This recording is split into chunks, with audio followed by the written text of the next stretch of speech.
que mais devastou, que mais desmatou no Brasil. E aí, quem está sendo prejudicado? É exatamente a população que vive na sede, onde tem só 7% do território, porque os 78 restantes são todos cobertos por reserva indígena e área de conservação. Então, essa história de arco de fogo está inviabilizando completamente a existência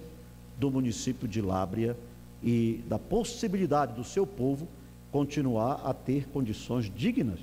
de sobreviver, de trabalhar, de fazer as coisas, já que eles têm consciência que ali vivem há mais de 124 anos e Lábrea nunca teve um problema dessa ordem, um problema dessa natureza. De forma, senhor presidente, que desses 78%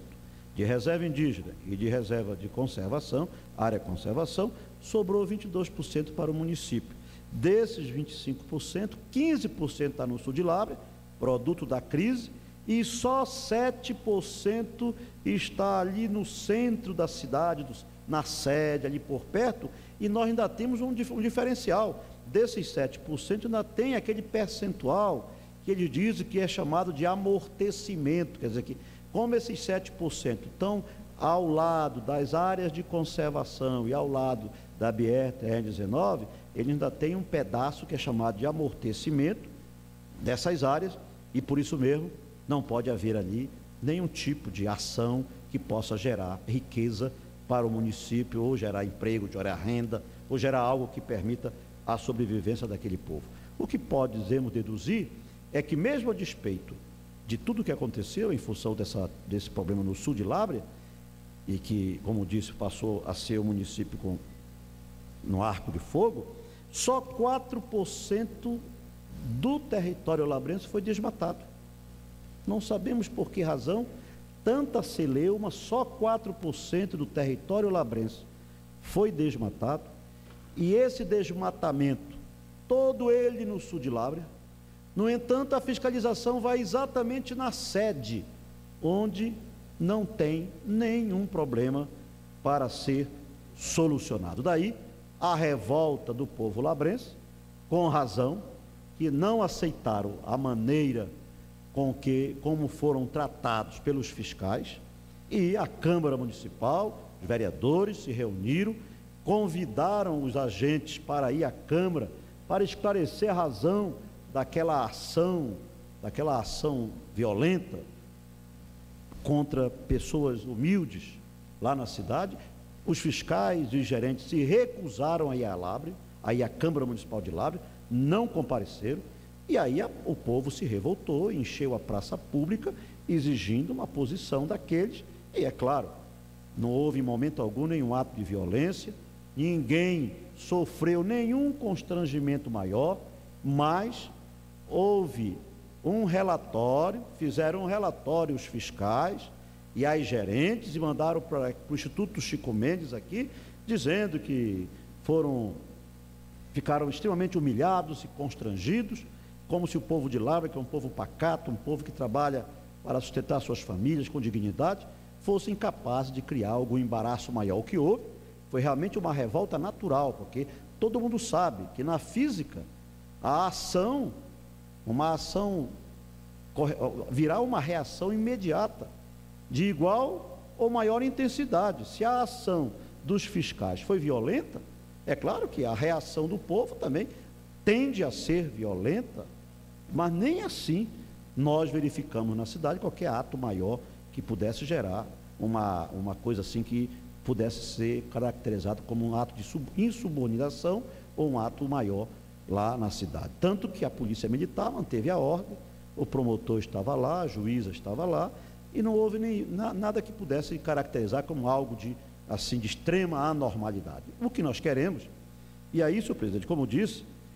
veio essa delegação de Lábrea, e ontem nós tivemos uma reunião da bancada, para posicionar a bancada do que houve. Estivemos à tarde com o presidente do Instituto Chico Mendes, e lá o doutor Rômulo, com a sua equipe, teve a oportunidade de debater conosco a respeito dos problemas. Ele reclamou de eventuais excessos acontecidos lá em Lábrea, mas na contrapartida nós também cobramos porque ele fez ameaça de que o Ministério Público, a Polícia Federal, ia apurar tudo aquilo que aconteceu em Lábrea, e nós também fizemos a nossa reação e dissemos a ele que ele tinha também que mandar apurar os excessos dos seus funcionários, porque, como disse e repito, a ação dos seus agentes gerou uma reação, e é da física, igual ou de maior intensidade, de forma que depois da conversa com o presidente Dr. Rômulo, houve a possibilidade de nova conversa, e o que nós queremos, aquele povo humilde de Lábrea, o que o povo quer é exatamente fazer com que haja avanço na negociação, que possa permitir que as pessoas continuem trabalhando, que nós possamos fazer o manejo florestal, para que as pequenas madeireiras que fazem lá o móvel, que fazem as carteiras das escolas e que geram essa renda para pequenas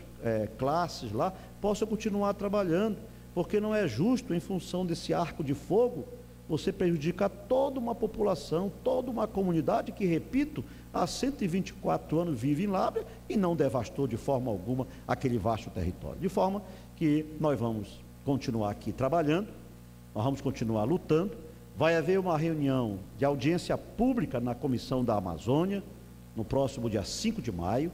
quando novamente as autoridades de Lábrea, prefeito, vereadores, nosso amigo Sebastião Braga está aqui conosco, foi vereador, representante da de Lábrea, nosso vereador Augusto, presidente da Câmara, enfim, todas as autoridades de Lábrea vão vir para esse debate na Comissão da Amazônia, onde nós vamos novamente continuar buscando encontrar caminhos e fórmulas capazes de fazer com que a gente restabeleça um clima de harmonia em Lábrea e que as pessoas possam continuar trabalhando para terem o sustento das suas famílias. A nossa preocupação, senhor presidente, de forma alguma é de acirrar, é de criar um clima de animosidade, ou de que haja um clima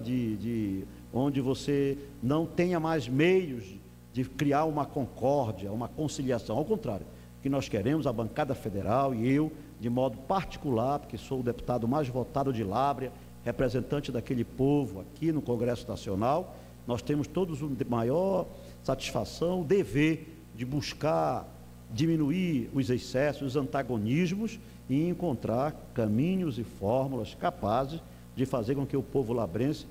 volte a ter condições de trabalho e que a sua população possa continuar a ter paz para, exatamente como disse, trabalhar, gerar emprego, gerar renda para sustentar suas famílias. De formas que eu entendo, senhor presidente, que foi muito importante a vinda do prefeito Jean Barros e toda a sua equipe aqui a Lábrea,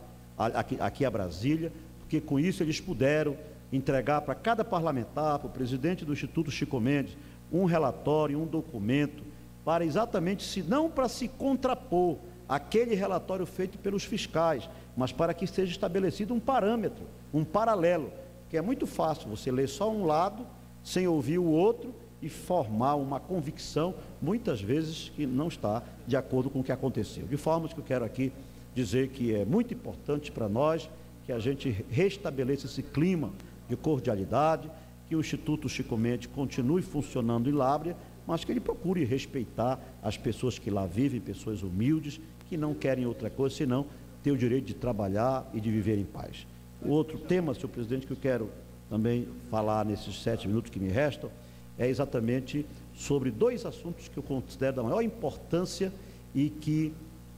estão na pauta para o debate. O primeiro é a questão